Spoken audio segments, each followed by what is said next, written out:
Gusto po ito makakausap natin si Attorney Louie Guia na isa sa mga tinalagang bagong COMELEC Commissioners. Magandang tanghali po, Attorney Guia. Si Mariz Umali po ito sa Balitang Hali. Attorney Guia? Yes, hindi. Nahuli kami kasi dito sa... Opo, live po tayo sa Balitang Hali. Si Mariz Umali po ito. Yeah, hi, Mariz. Opo, magandang tanghali po. Una po sa lahat, ano po ang reaksyon nyo sa pagkakatalaga ninyo bilang COMELEC Commissioner? Were you surprised? Yeah, I mean, ayun, it's a challenging task. Ano? Sana po magampanan natin yung ini-expect sa atin ng Pangulo at ng mamamayan. Okay, so obviously po tinanggap nyo na po yung appointment na ito. Matagal na po ba kayong kinausap ni Pangulong Noynoy Aquino?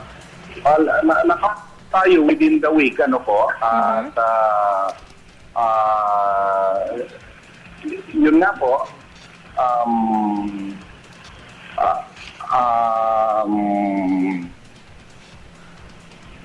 Go ahead, sir. Yeah, medyo pan lang.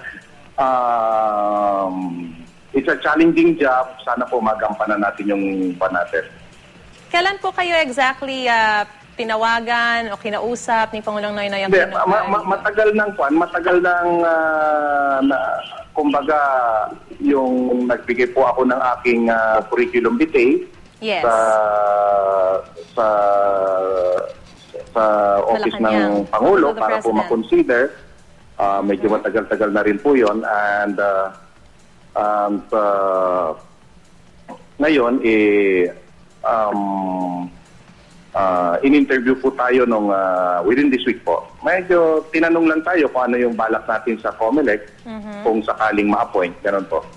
At paano nyo po kaya gagawin yung, kasi syempre less than a month to go before the elections. Paano po ba ang gagawin yung paghahanda at paghahabol bago ang eleksyon na ito? Syempre, napakahirap. Basta gusto ko lang pong ipaalam na syempre, isa lang po ako sa magiging 7 commissioners po. So, may mga kasama po tayo at gagawin natin yung hanggang yung the best that we can do.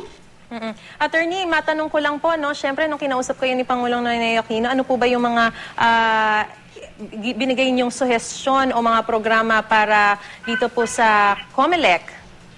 Ang nasabi ko lang minsan sa kanya, nung tinanong niya kung ano yung pwede kong mayambag, ako po sabi ko, although isa lang po ako sa mga magiging commissioner kung sakali, siguro yung ang isang mahalaga yung pagpapalakas ng bureaucracy ng COMELEC kasi po pag yung commissioners po,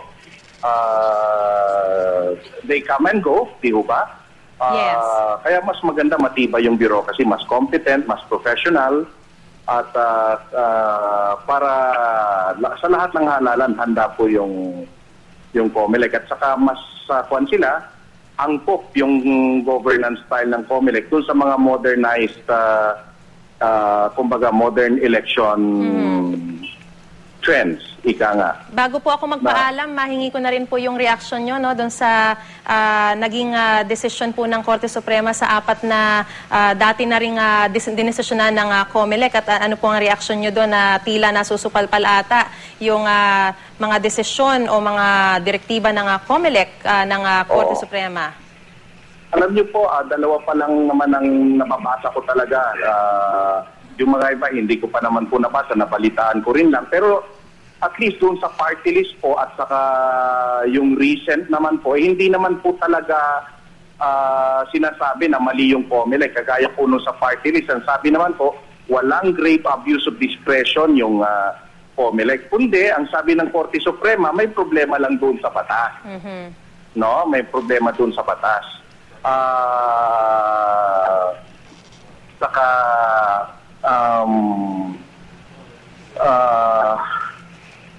doon naman sa issue ng status quo ante-order, yun nga po, status quo ante-order lang yun. Status quo ante-order lang yun. At saka, hindi, so, may permanente pang pangyayari. Alright. May permanente pang desisyon na hinihintay tayo. Alright. Maraming salamat po and congratulations, Attorney Louie Guia, bagong COMELEC Commissioner. We'll be seeing more of you. Salamat po. Maraming salamat.